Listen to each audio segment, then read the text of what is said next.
लगातार दर लगातार पाकिस्तान में आतंकी धमाके हो रहे हैं।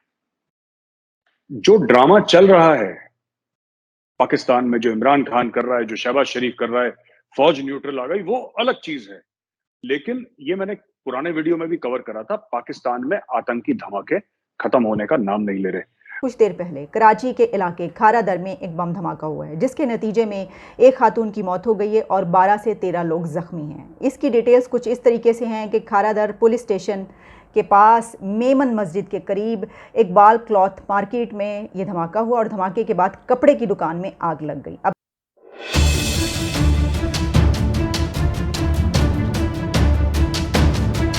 लगातार दर लगातार पाकिस्तान में आतंकी धमाके हो रहे हैं। जो ड्रामा चल रहा है पाकिस्तान में, जो इमरान खान कर रहा है, जो शहबाज शरीफ कर रहा है, फौज न्यूट्रल आ गई, वो अलग चीज है। लेकिन ये मैंने पुराने वीडियो में भी कवर करा था, पाकिस्तान में आतंकी धमाके खत्म होने का नाम नहीं ले रहे। अभी कुछ दिन पहले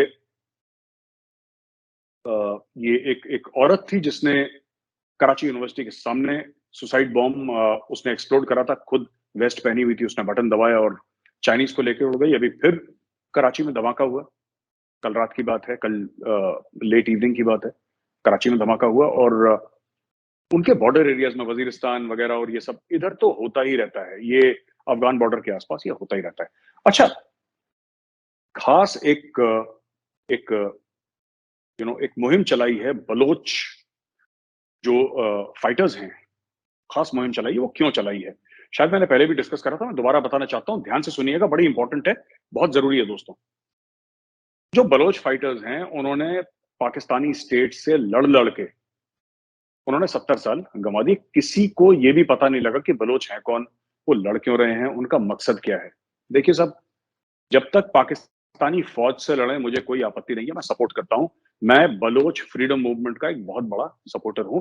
बलोचिस्तान एक आजाद मुल्क बनना चाहिए, जो ईरान में है बलोचिस्तान वो भी, और जो पाकिस्तान के अंदर बलोचिस्तान वो भी, सबको मिला के एक आजाद बलोचिस्तान, एक अलग मुल्क बनना चाहिए, ये मेरा मानना है और मैं उसको पूरा सपोर्ट करता हूं।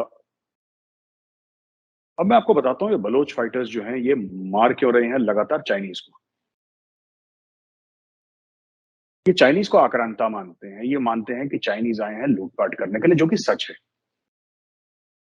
जो कि सच है, जो कि सही है। चाइनीज कहीं पर भी जाते हैं लूटने के लिए जाते हैं, उनका वो लुटेरे टाइप के हैं, एक्सेप्ट कि वो जैसे गौरी और गजनवी घोड़े पर आए थे तलवार घुमा के, ये घोड़े पर नहीं आते, ये चेकबुक लेकर आते हैं। इनका लूटने का तरीका, ये काटते जेब ही हैं आपकी, लेकिन इनका मामला अलग होता है। ऐसा है दोस्तों कि चाइनीज आए वहां पे और चाइनीज ने काफी इन्वेस्टमेंट भी करी, और इन्वेस्टमेंट ऐसी थी जो पाकिस्तान में करी वो बड़ी वन साइडेड टाइप की इन्वेस्टमेंट थी। इसमें पाकिस्तान का भला तो हुआ नहीं, वो पाकिस्तानी कुछ भी झूठ बोले आपस में, ठीक है, लेकिन किसी पाकिस्तानी हुक्मरान की, किसी सियासतदान की इतनी हिम्मत नहीं हुई कि चाइना पाकिस्तान इकोनॉमिक कॉरिडोर का जो कॉन्ट्रैक्ट है उसको खुल के पार्लियामेंट में डिस्कस करें। हमें मत दीजिए, हमें कोई इंटरेस्ट नहीं है, पर खुल के डिस्कस करें पार्लियामेंट में। अभी नहीं हुआ, वो कर ही नहीं सकते, वो कर ही नहीं सकते, उनकी नौकरी चली जाएगी, उनको निकाल दिया जाएगा पार्लियामेंट से। अब मैं आपको बताता हूं कि ये चाइनीज को क्यों मार रहे हैं। दासू डैम पे हमला हुआ, 9 चाइनीज मार दिए, अभी कराची में 3 चाइनीज मार दिए, और कोशिश करते रहेंगे कि चाइनीज को टारगेट करें। क्यों? क्योंकि जब पाकिस्तानी मारे जाते हैं तो खबर नहीं बनती, और आईएसपीआर जो है, इंटर सर्विसेज पब्लिक रिलेशन, जो पाकिस्तानी आर्म्ड फोर्सेस का एक मीडिया विंग है, वो इस चीज को दबा देता है। वो पेमरा को, जो इलेक्ट्रॉनिक्स अथॉरिटी है, उसको फोन कर देता है। बाकी एंकर्स को धमकियां देना, टेलीविजन एंकर्स, बड़ा आम है आईएसपीआर की तरफ से कॉल जाना कि आप लोग ये सब बातें मत करिए, इन सब के ऊपर आप तनकीद मत करिए। अभी फिर आईएसपीआर के ऊपर से कल ज्ञान बांटा गया कि फौज के ऊपर आप बात नहीं कर सकते। क्यों नहीं कर सकते भाई? फौज के ऊपर कंस्ट्रक्टिव क्रिटिसिज्म किसी भी इदारे का होना चाहिए। फौज is not a Holi cow, army जो है वो होली काउ नहीं है, ना भारत में होली काउ है, ना पाकिस्तान में होली काउ है, ठीक है। लेकिन हाँ, फौज का मोराल देखना चाहिए, फौज का मोटिवेशन देखना चाहिए, और सियासत में फौज को ना घसीटा जाए। ये मैं इंडिया के लिए तो कह सकता हूं, लेकिन पाकिस्तान में सियासतदानों ने फौज को नहीं घसीटा, फौज ने सियासत को ही जीएचक्यू रावलपिंडी के अंदर पूरा घसीट लिया। इतिहास रहा है पाकिस्तानी फौज का, हर चीज में इंटरफियर करना, और कभी उन्होंने पनपने नहीं दिया पाकिस्तानी सियासत को, कभी पनपने, डे वन से उसको बॉन्साई एक तरीका है जापानीज, वो रूट काटते हैं कि बड़ा सा पेड़ 100 साल 200 साल पुराना पेड़ इतना छोटा सा रह जाता है। ये इमेज आप देख रहे हैं, ये एक बॉन्साई ट्री की है। तो बॉन्साई करके रखा गया है पाकिस्तानी सियासत को, पाकिस्तानी पॉलिटिक्स को बाय द आर्मी। उन्होंने हर समय उनका कद छोटा ही रखा, ड्वार्फ्ड रखा उनका कद, जो भी वजूहत रही होंगे उनकी। It was basically for the control of power, state power.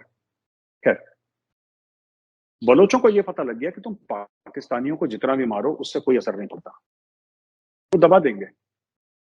अगर आपने 10 पाकिस्तानी मारे तो बोल देंगे जी एक मरा था, वो भी पता नहीं पेट खराब हो गया इसलिए डिहाइड्रेशन से मर गया, ऐसा कुछ स्टोरी पाकिस्तानी बना देंगे। और दुनिया में ये बात नहीं गूंजेगी कि बलोच आजादी की मुहिम चला रहे हैं।